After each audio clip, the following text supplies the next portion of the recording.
बिस्मिल्लाहिर्रहमानिर्रहीम। अस्सलाम वालेकुम नादरीन, आप यूट्यूब चैनल देख रहे हैं। मैं इमरान खान हूँ। सबसे पहले अफसोसनाक खबर यह है कि खैबर पख्तूनख्वा के बहुत सारे इलाकों में फ़्लड आ गया है, सैलाब आया। एक मरतबा फिर पाकिस्तान जो है वो क्लाइमेट चेंज की वजह से लगातार सैलाबों का सामना करता चला आ रहा है।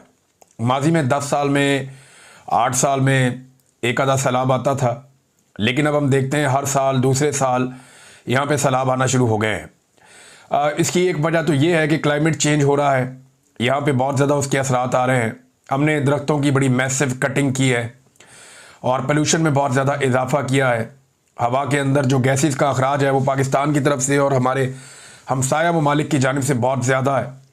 तो ये असरात पाकिस्तान के ऊपर लगातार पड़ रहे हैं क्लाइमेट चेंज की सूरत में। और दीगर जो इसके अंदर रीज़न हैं वो हमने जिस किस्म की आबादियाँ तैयार कर दी हैं पानी के रस्तों में, उनकी वजह से भी बहुत तबाही होती है। जितने दरियाओं के किनारे थे वहाँ पे कानूनन तो इजाज़त नहीं है, ना अंग्रेज़ दौर में इजाज़त थी ना अब इजाज़त है, लेकिन लोगों ने अपने असर रसूख को इस्तेमाल करते हुए, अपने ताल्लुकात को इस्तेमाल करते हुए पूरे पूरे होटल, प्लाजाज, घर, इमारतें, रेजिडेंशियल सोसाइटीज़, बहुत सारा कुछ बना दिया दरियाओं के किनारों के ऊपर। और जो कुछ भी किनारों पे बनाया उनमें से कुछ चीज़ें हम देखते हैं बहती हुई चली जाती हैं। पूरे के पूरे होटल, पूरी की पूरी इमारतें, पूरा का पूरा घर भी पानी के अंदर बादों का चला जाता है और उसकी वजह से नुकसान ज़्यादा होता है। जो नदी नालों के और बरसाती पानी के पुराने रास्ते हैं, उन रास्तों के रुकावटों में बंद बांध के रिहायशी सोसाइटियाँ बना दी गई हैं। पंजाब में इसकी वजह से बहुत नुकसान होता है, इवन खैबर पख्तूनख्वा में भी कई जगहों पे। तो ये जो तजावज़ात हैं जो पानी के रास्ते में बनाई गई हैं, ये हमें नुकसान दे रही हैं। दूसरा, हमने अपने हाथों से अपने इन्वायरमेंट को तबाह किया, हमने दरख्तों की कटाई बहुत ज़्यादा की, फिर नए दरख्त लगाने में हमारी दिलचस्पी भी नहीं होती। और ये जितना टिम्बर माफिया है जो यहाँ से दरख्त काट के ले जाता है और पैसा बनाता है, ये लोग खुद तो इस मुल्क में रहते नहीं है पाकिस्तान में। ये अपने बच्चों के लिए वो ममालिक ढूंढते हैं जहाँ पे दरख्त बहुत ज़्यादा हैं, माहौल बहुत अच्छा है, आबो हवा अच्छी है, जहाँ पे एयर क्वालिटी इंडेक्स जिसको AQI कहते हैं वो बहुत अच्छा है। तो ये उन ममालिक में जाकर रहते हैं, उन जगहों पे जाकर रहते हैं। यहाँ पाकिस्तान को इन्होंने एक शिकारगाह की तरह इस्तेमाल किया कि हर चीज़ यहाँ पे तबाह कर दो, हर चीज़ बेच दो। इसकी मादनियात, इसकी लकड़ी, इसके दरख्त, इसका माहौल, हर चीज़ तबाह करते हैं बेशक, लेकिन यहाँ से ये पैसा निकालते हैं। अब ये जो सैलाब के नुकसानात हैं बहुत ज़्यादा हैं और अब तक की इतलात के मुताबिक इंतहाई अफसोसनाक सूरत हाल सामने आ रही है। सैलाब से मुतासरा जो लोगों का नुकसान हुआ है उसमें डिफरेंट आदाद शुमार मेरे पास हैं और अब तक की जो मुसद्दका इतलात आई हैं उनमें खैबर पख्तूनख्वा में सिर्फ 167 अफराद जाँ बहक हो गए हैं सैलाब के नतीजे में, जिनमें 147 मर्द बताए जा रहे हैं, 12 बच्चे हैं और 8 ख़वातीन हैं इस सैलाब में जिनका ये नुकसान हुआ है, जो जिनकी जान गई है, जो जाँ बहक हुए हैं। अच्छा, इसमें मैं आपको बता दूँ कौन कौन से इलाके हैं जो ज़्यादा मुतासिर हुए हैं। बाजोड़ का इलाका है, यहाँ पे 21 लोग जो हैं वो जाँ बहक हुए। बुनेर में सबसे ज़्यादा नुकसान हुआ है और वहाँ पे बहुत बड़े पैमाने पे फ्लड आया, उसका नुकसान भी ज़्यादा है। 78 लोग वहाँ पे जाँ बहक हुए, 5 लोग लोअर दीर में, शांगला में 23 लोग, स्वात में 11 लोग, अपर दीर में जो है वो नुकसान हुआ लेकिन लोगों की जान महफूज रही।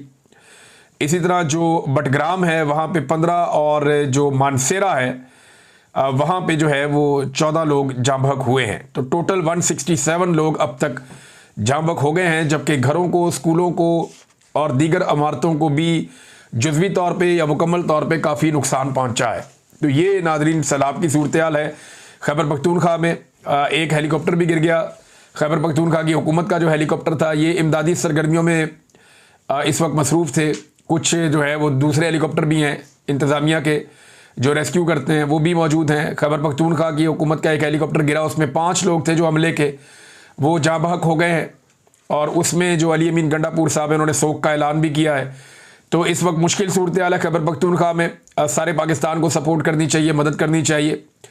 और अब देखना ये होगा कि फ़्लड अगर ये ज़्यादा है और पानी का ये फ़्लो नीचे आता है तो पंजाब में और सिंध में किस किस्म की सूरत हाल पैदा होती है, क्योंकि कैशमेंट एरिया जो है वो ऊपर है और वो वहाँ है जो खैबर पख्तूनख्वा के इलाके हैं, तो वहाँ ज़्यादा तबाही हुई है।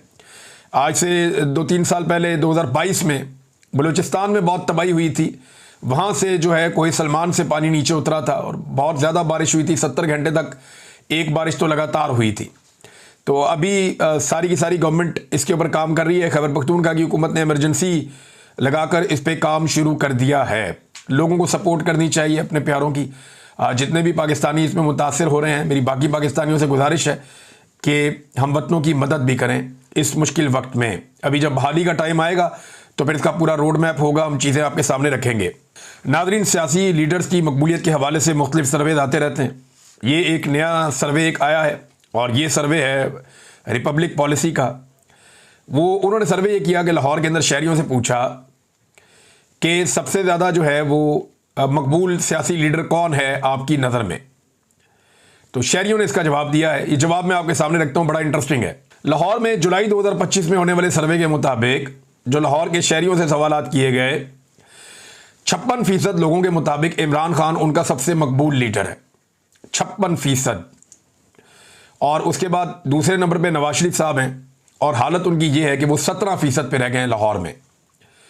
फिर जो तहरीक लब्बैक के लीडर हैं साद रज़वी साहब, वो 4% पे हैं, तीसरे नंबर पे हैं। बिलावल जरदारी एक बड़ी जमहूरी पॉलिटिकल पार्टी के लीडर, वो 3% पे हैं।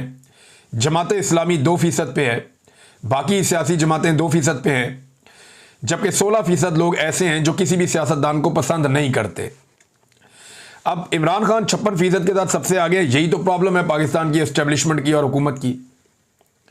इमरान खान की मकबूलियत का खौफ उन्हें एक दूसरे के खिलाफ खड़े भी नहीं होने देता। और जो इस वक्त एस्टेब्लिशमेंट और मौजूदा हुकूमत के अंदर शामिल जमातों में एक प्यार मोहब्बत और रोमांस चल रहा है, उसकी सबसे बड़ी वजह अवाम में इमरान खान की मकबूलियत है।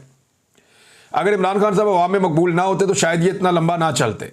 अपने अपने सर्वाइवल के लिए एस्टेब्लिशमेंट जो है वो मदद कर रही है रवायती सियासी जमातों की, और रवायती सियासी जमातों की जो हुकूमत है वो मदद कर रही है एस्टेब्लिशमेंट की। तो एक दूसरे के सहारे ये सब बेचारे खड़े हैं। नाज़रीन, पाकिस्तानियों ने पूरी दुनिया के अंदर जश्न आज़ादी मनाया। दुनिया भर में पाकिस्तानियों ने पाकिस्तान तहरीक इंसाफ के झंडे भी उठाए हुए थे, कहीं कहीं किसी और एक पॉलिटिकल पार्टी का झंडा भी नज़र आ जाता था। तो पाकिस्तानियों ने जश्न मनाया, यौम आज़ादी मनाया, और ज़्यादातर लोगों ने पीटीआई के झंडे उठाए, नारे भी लगाए, वहाँ पुलिस भी मौजूद थी, इंतज़ामिया मौजूद थी। लेकिन इसके बावजूद सड़कें रुकी, ट्रैफिक स्लो हुई, बहुत सारा कुछ हुआ, लेकिन मुकदमे दर्ज नहीं हुए। पाकिस्तानियों पर मुकदमा दर्ज नहीं किए गए पूरी दुनिया में, क्योंकि वो पाकिस्तान का यौम आज़ादी जो है वो मना रहे थे। लेकिन पाकिस्तान में पाकिस्तानियों पर मुकदमे दर्ज कर दिए गए यौम आज़ादी मनाने पर, क्योंकि वो एक पॉलिटिकल पार्टी को भी साथ में सपोर्ट कर रहे थे और हुकूमत उस पॉलिटिकल पार्टी की मुखालिफ है।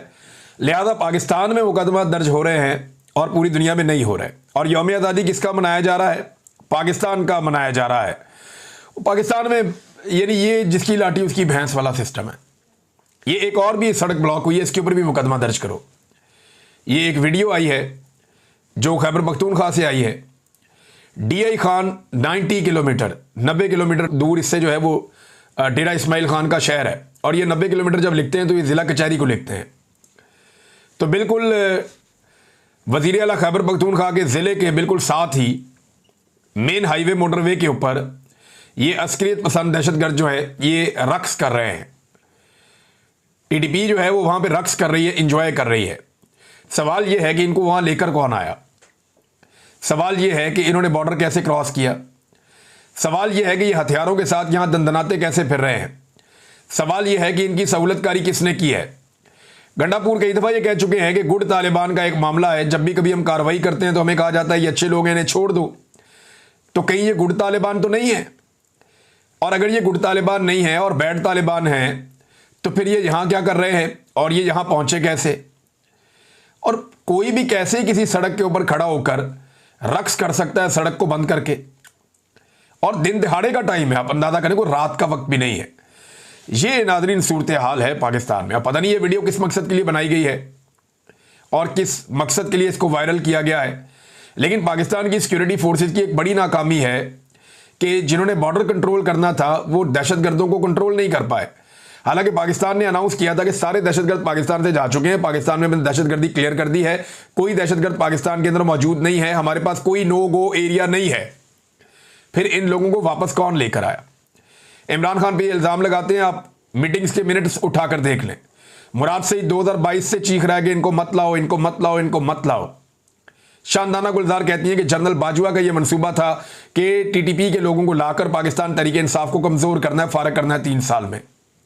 और आपको सड़कों के ऊपर ये लोग दंदनाते हुए नजर आ रहे हैं। ना कोई सवाल करने वाला है, ना कोई जवाब देने वाला है। हालात तो ये हो गए हैं। अस्करियत पसंद है, वो बंदूकें उठा के जनाब वहां पे मजे से रक्स कर रहे हैं, वहां पे घूम रहे हैं। नाजरीन, कुछ चीज़ें मैं आपके सामने रखता हूं कि पाकिस्तान की हुकूमत की तवज्जो किस तरफ है। तो पाकिस्तान के अंदर जो बेहतरीन सब्सिडीज दी गई थी इस साल, वो ट्रैक्टरों की खरीदारी पर दी गई थी कि अगर किसान ट्रैक्टर खरीदना चाहते हैं तो हम उन्हें सब्सिडी दे रहे हैं, किसान ट्रैक्टर खरीद लें। लेकिन लगभग 22 साल के बाद पहली मरतबा ऐसा हुआ कि पाकिस्तान में किसानों ने ट्रैक्टर नहीं खरीदे। बहुत ही कम लेवल पे आके किसानों ने ट्रैक्टर खरीदे हैं। ये मेरे पास 2003 से लेकर अब तक का डाटा मौजूद है और ये डाटा अगर आप देखें तो Pakistan tractor sales drop to 22 years low. 22 साल के लोएस्ट लेवल के ऊपर पाकिस्तान में ट्रैक्टरों की खरीदारी पहुंच गई। कोरोना वायरस जब आया था ना, तब लोगों ने चीजें खरीदना बंद कर दी थी। कोरोना वायरस के दौरान भी जो ट्रैक्टरों की फरोख्त है वो इतनी कम कभी नहीं हुई जितनी अब हो गई है। उसकी वजह क्या है? किसानों के पास पैसे ही नहीं है। किसान पैसे आएंगे तो नया ट्रैक्टर लेंगे ना, उनके पास पैसा आएगा तो काश्तकारी में इजाफा करेंगे ना, पैसा आएगा तो अपनी ज़मीन को सैराब करेंगे, उसमें बीज डालेंगे, उसके ऊपर खाद डालेंगे, उसका ख्याल रखेंगे। किसानों को जिस तरह इन्होंने भूखा मारा है उसका नतीजा यही निकलना था। इस वक्त जो ट्रैक्टरों की खरीदारी है पाकिस्तान में वो लोएस्ट पे चली गई है। ट्रैक्टर तो और बात है, तनख्वाहदार तबके हों या ताजर बरादरी हो या जो थोड़ा बहुत एक मिडिल क्लास है, उनकी एक गाड़ी थी ऑल्टो। ये पाकिस्तान में सबसे ज़्यादा बिकने वाली गाड़ी है और इसकी जो सेल है उसमें 75% तक कमी आ गई है। 75%। फर्ज करें अगर ये 1000 गाड़ी बिकती थी तो अब ये 250 गाड़ी बिक रही है, 750 गाड़ी नहीं बिक रही। यहां से आप अंदाजा करें कि पाकिस्तान के अंदर मईशत की और आम आदमी की मईशत की, जो सफ़ेद पोश तबका है उसकी मईशत की क्या सूरत हाल है कि सबसे ज़्यादा बिकने वाली गाड़ी जो सुजुकी ऑल्टो है उसकी फ़रोख्त में भी मुबैना तौर पे ये स्टार्टअप पाकिस्तान का एक सर्वे है, उसके मुताबिक 75% उसके अंदर भी कमी आई है। लेकिन कुछ तो ऐसा होगा जो पाकिस्तान में ज़्यादा बिक रहा है। तो नाज़रीन, वो हैं लंडे के कपड़े। लोग नया कपड़ा नहीं खरीद सकते, लोग बाजार में जाते हैं, नए कपड़े बहुत महंगे हो गए हैं और आम आदमी की पहुंच से दूर जा रहे हैं। लिहाजा लोगों ने लंडे की जो मसनूआत हैं, जो कपड़े हैं, वो पहनना शुरू कर दिए और गुर्बत लगभग 44% तक पहुंच गई। उसके बाद लंडे के इस्तेमाल शुदा कपड़ों की इंपोर्ट में तारीखी इजाफा हो गया है। ये डॉन अखबार की रिपोर्ट के मुताबिक 2025 में लंडे के इस्तेमाल शुदा कपड़ों की इंपोर्ट में रिकॉर्ड $511 मिलियन खर्च हुए हैं। लंडा बाजार गुर्बत का शिकार होने वाले पाकिस्तानियों का गढ़ बन गया है। ये है नाजरीन पाकिस्तान में गुर्बत की सूरत हाल जो इन्होंने पाकिस्तान के साथ कर दिया और ये कहते हैं हमने मईशत ठीक कर दी, हम पाकिस्तान को बेहतर कर रहे हैं। ये आप पाकिस्तान को बेहतर कर रहे हैं कि पाकिस्तानी पुराने कपड़े इस्तेमाल शुदा पहनने पर मजबूर हो गए हैं। वजह क्या है? वो नए कपड़े अफोर्ड नहीं कर पा रहे और 44% लोग जो है, लगभग आधा पाकिस्तान गुर्बत की लकीर से नीचे धकेल दिया गया है। नाजरीन, एक और खबर है, ये नरेंद्र मोदी ने धमकी गई पाकिस्तान को।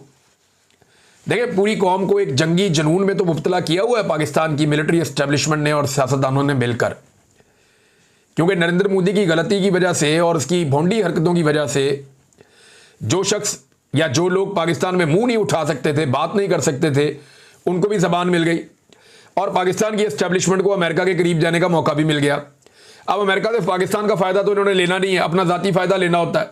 लिहाजा अब ये इमरान खान को दबाएंगे, अपनी मुखालिफ पॉलिटिकल पार्टी को दबाएंगे और इस जालिमाना रजीम को तूल देने की कोशिश करेंगे जो ये कर रहे हैं। लेकिन वही नरेंद्र मोदी इनको धमकियां भी दे रहा। नरेंद्र मोदी ने यह तय कर लिया है और ये भारत ने जो सारा कुछ किया ना पहलगाम वाला, पाकिस्तान के अंदर लोगों को हम बेवकूफ बनाते हैं। यह कहा जाता है कि पहलगाम भारत ने इसलिए किया कि वो पाकिस्तान पे हमला करना चाहता था। बिल्कुल नहीं।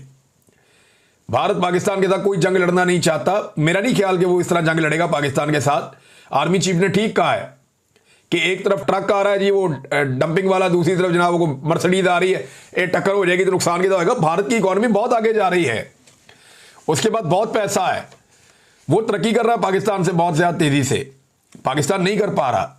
तो ऐसे में भारत को जंग सूट नहीं करती। भारत सिर्फ पाकिस्तान के पानी पर कब्जा करना चाहता है और इस पानी पर कब्जा करने के लिए भारत ने एक लड़ाई पाकिस्तान के साथ, एक झड़प पाकिस्तान के साथ लड़ी है ताकि जवाब घड़ा जा सके। जो मुझे समझ आती है ना, पहले पहलगाम किया, उसके बाद पाकिस्तान के साथ पंगा किया, उसमें पाकिस्तान ने इनको धो दिया पकड़ के एयरफोर्स ने। और अब भारत के पास एक सॉलिड बहाना मौजूद है अपने मुल्क में और नेशनल और इंटरनेशनल लेवल पे कि हम पाकिस्तान को पानी नहीं देंगे। नरेंद्र मोदी ने कहा कि भारत ने तय कर लिया है कि खून और पानी साथ नहीं बह सकता। हिंदुस्तान के पानी पर हक सिर्फ हिंदुस्तान का है। हमें अब सिंध तास मुआहदा मंजूर नहीं है। यह एक ऐसा मुआहदा था जिसने 7 दहाइयों से हिंदुस्तान के किसानों का नुकसान किया है। यह नरेंद्र मोदी के स्टेटमेंट है। अब नरेंद्र मोदी ने सिंध तास मुआहदे को खत्म करना था और इसी मुआहदे के तहत पाकिस्तान को वो पानी मिलता है जिससे पाकिस्तान अपने शहरियों को खाना खिलाने के काबिल होता है। अब अगर 4, 6, 10 तैयारे तबाह करा के भी भारत पाकिस्तान का पानी रोकने में कामयाब हो गया, जिस तरह वो बहुत तेजी से बढ़ रहा है, गुज़िश्ता चंद दहाइयों से भारत ने पाकिस्तान के पानियों पर या मगरबी दरियाओं पर, जिनमें झेलम, चनाब और सिंध, इनके ऊपर भारत ने बहुत सारे ब्लॉकेज लगाए हैं। बहुत सारी जगहों में भारत ने पानी रोका है पाकिस्तानियों का। वो जो पाकिस्तानियों का पानी भारत ने रोका है, डैम्स बनाकर, रुकावटें बनाकर, बंद बांध के, वो पाकिस्तान के दरियाओं को आहिस्ता आहिस्ता ये मामला खुश्क कर रहा है। हमारे डैमों के अंदर पानी कम होता जा रहा है। इसको पाकिस्तान रोकने में अभी तक कामयाब नहीं हुआ। ये बातें तो करते हैं, लेकिन पाकिस्तान की मिलिट्री को ये जिम्मेदारी लेनी पड़ेगी, पाकिस्तान की हुकूमत को पहले लेनी पड़ेगी और फिर मिलिट्री को ऑर्डर देना पड़ेगा। ये जितने स्ट्रक्चर्स बनाए गए हैं पाकिस्तान के पानियों के ऊपर, ये गैर कानूनी है, बैनुल-अक़वामी कवानीन के खिलाफ है और इनको कैसे हटाना है, इस पे स्ट्रेटेजी तो पाकिस्तान की गवर्नमेंट और मिलिट्री एस्टेब्लिशमेंट मिलकर बना सकती है कि करना क्या अब। क्योंकि अगर किसी को लगता है कि मिसाइल मार के ये स्ट्रक्चर गिरा दिए जाएंगे, तो कंक्रीट के बने हुए बहुत बड़े बड़े स्ट्रक्चर्स हैं। ये रशिया नहीं कर सका अभी तक यूक्रेन में, तो हम इंडिया में कैसे करेंगे। इंडिया ने भी मारे थे कुछ मिसाइल, हमें वीडियोस दिखाई गई थी, तस्वीर भी, कि जनाब पाकिस्तान के जो वाटर स्ट्रक्चर्स हैं उनके ऊपर इंडिया को मिसाइल मारे, कोई नुकसान ही नहीं हुआ। ये तबाह करने के लिए कम से कम उस लेवल के आपको B-52 बम्बर या तो चाहिए, या आपको भारत के अंदर बड़ी कार्रवाइयां करनी पड़ेंगी। और आपको ये यानी अगर ये चाहते हैं, जैसे बिलावल धमकी देते हैं कि 6 के 6 दरियाओं का पानी हम खुलवा लेंगे, तो 6 दरिया तो बहुत दूर की बात है। जो मोदी ने अभी हरकत की है, कम से कम अपने 3 दरियाओं का पानी खुलवा लें, लेकिन इसकी तरफ तवज्जो नहीं है। ये एक दूसरे का हक मारने में मसरूफ है। खैबर पख्तूनख्वा की मिसाल मैं आपको देता हूं। इस वक्त जो खैबर पख्तूनख्वा और पंजाब को हाइड्रो पावर प्रोजेक्ट जो पाकिस्तान में लगे हुए हैं, यानी पानी से बिजली बनाने के जो मंसूबे हैं, उनमें जो पैसा तकसीम किया गया है उसके अंदर खुली नाइंसाफी नजर आ रही है। क्योंकि देखिए ना, एस्टैब्लिशमेंट खड़ी हुई है इस वक्त PMLN के साथ, तो पंजाब में PMLN की हुकूमत भी है और साथ में उनकी हुकूमत वफाक में भी है। तो उन्होंने पंजाब को जो पैसा दिया वो दिया 65.8 अरब रुपए और खैबर पख्तूनख्वा को दिया 33 अरब रुपए। अच्छा, दिया किस मद में इन्होंने ये दिया पानी से बिजली पैदा करने की मद में। अब मैं आपको अगर डाटा बताऊं तो आप हैरान हो जाएंगे कि पंजाब से दुगने से ज्यादा पानी से बिजली पैदा करने की सलाहियत खैबर पख्तूनख्वा में है। खैबर पख्तूनख्वा जो बिजली पैदा करता है पानी से, उसकी मिकदार पंजाब से दुगनी से भी ज्यादा है। ये मैं बड़ा मोहतात आपको बता रहा हूं, फिगर तो बहुत बड़ा है, आप सुनेंगे आप हैरान रह जाएंगे। लेकिन ज्यादा बिजली कौन दे रहा है? खैबर पख्तूनख्वा। ज्यादा पैसा किसको मिल रहा है? पंजाब को मिल रहा है। वजह क्या है? पंजाब में अपनी चहीती टिकटॉकर को हुकूमत दी हुई है। तो ये जो एक नाइंसाफी है, इससे लोगों को तकलीफ होती है। आजाद कश्मीर के लोगों ने एहतजाज करके अपना हक ले लिया था, लेकिन खैबर पख्तूनख्वा में भी एक कंप्रोमाइज हुकूमत है और वो अपना हक लेने की बजाय सिर्फ नारे शारे लगाती है और बात खत्म हो जाती है। मरियम नवाज साहबा जो हैं वो अब जापान निकल गई हैं और इसके बारे में एक बड़ा ज़बरदस्त ट्वीट किया खैबर पख्तूनख्वा की हुकूमत ने। मरियम नवाज जनाब प्राइवेट जेट के ऊपर जा रही है, बड़े प्रोटोकॉल मिल रहे हैं जापान के दौरे के ऊपर। पाकिस्तान की वो पहली वज़ीर आला जो जापान के इस तरह दौरे पर जा रही है, वहाँ कोई एग्जीबिशन लगी हुई है, वहाँ से कोई नए खिलौने और नए कहानियाँ लेकर अब ये पाकिस्तानियों को आकर सुनाएंगे कि हमने आपके लिए फ़लानी चीज़ पसंद की है, फ़लानी चीज़ पसंद की है, लाकर यहाँ पे ये एक्चुअली लोगों को जो है ना लग्जरी की तरफ लेकर जाते हैं। और लोग भूखे हैं, उनके पास खाने के लिए नहीं है। किसान ट्रैक्टर के लिए तरस रहा है, आप उनको कोई और खिलौना ला के दे देंगे। बहरहाल ये इसमें मुजम्मल असलम साहब ने एक क्लैरिटी लेकर आए। उन्होंने कहा जी हमारी भी एक वफद गया जापान में, खैबर पख्तूनख्वा का वफद कमर्शियल फ्लाइट से इकॉनमी क्लास के अंदर गया था और बड़े बजट होटल, जो सस्ते होटल हैं, उनके अंदर जाके ठहरा था। इकॉनमी क्लास ट्रेन का उन्होंने वहाँ इस्तेमाल किया था। अब पंजाब का वफद जो है वो चार्टर्ड जहाज़ पे जा रहा है और होटल की जो डिटेल्स हैं वो सहाफ़ी हज़रात ने खुद पहले बता दी है कि वो होटल है जो बहुत बड़ा होटल है। कुछ लोग ये कह रहे थे कि शायद वहीं पे नरेंद्र मोदी भी ठहरे हुए हैं, वो इस्तेमाल करते हैं उस होटल को जहाँ पे मरीम नवाज साहिबा जा रही हैं। तो इनकी तो अय्याशी ही ख़त्म नहीं हो रही। ऐसा लगता है कि पंजाब किसी और मुल्क का हिस्सा है और खैबर पख्तूनख्वा किसी और मुल्क का हिस्सा है। पंजाब में एक पॉलिटिकल वर्कर जो है वो सड़क पे खड़ा होकर सियासी नारा लगा दे तो सड़क बंद करने पे मुकदमा हो जाता है, लेकिन खैबर पख्तूनख्वा में बंदूक बरदार लोग जो है वो रक्स कर रहे हैं सड़कों के ऊपर, कोई कार्रवाई नहीं होती। खैबर पख्तूनख्वा से लोग जाते हैं उसी जापान के अंदर और इकॉनमी क्लास में जाते हैं, इकॉनमी ट्रेन में सफ़र करते हैं, सस्ते होटलों में ठहरते हैं। और पंजाब से एक वफद जाता है, वो जनाब वीवीआईपी किस्म के होटल के अंदर ठहरते हैं, चार्टर्ड प्लेन के अंदर जाते हैं, वहाँ पे वीवीआईपी प्रोटोकॉल लेते हैं। क्या ये दो अलग अलग मुल्कों के सूबे हैं या एक ही मुल्क के दो सूबे हैं? ये पाकिस्तान के ऊपर मुसल्लत किए गए हुक्मरानों ने पाकिस्तान को और पाकिस्तानियों को दिखाया कि देखो हम ये लोग हैं। और ये इसकी एक बड़ी वजह यह भी है कि सियासतदानों से अवाम नफरत करे और एक वक्त आए कि जो एक क्लास इमरान खान साहब सियासत के अंदर लेकर आए, वो क्लास ये कहकर हाथ पैर झाड़ के खड़ी हो जाए कि यार हम सियासत में नहीं पढ़ते, ये हैं ही सारे गंदे और इन्होंने यही करना है, इन्होंने ऐसे ही मुल्क चलाना है। लोगों को ये मायूस करना चाहते हैं, लेकिन अभी तक तो लोग मायूस नहीं हो रहे, डटे हुए हैं। अब तक के लिए इतने, अपना ख्याल रखिएगा, अपने इस चैनल का भी। अल्लाह हाफ़िज़।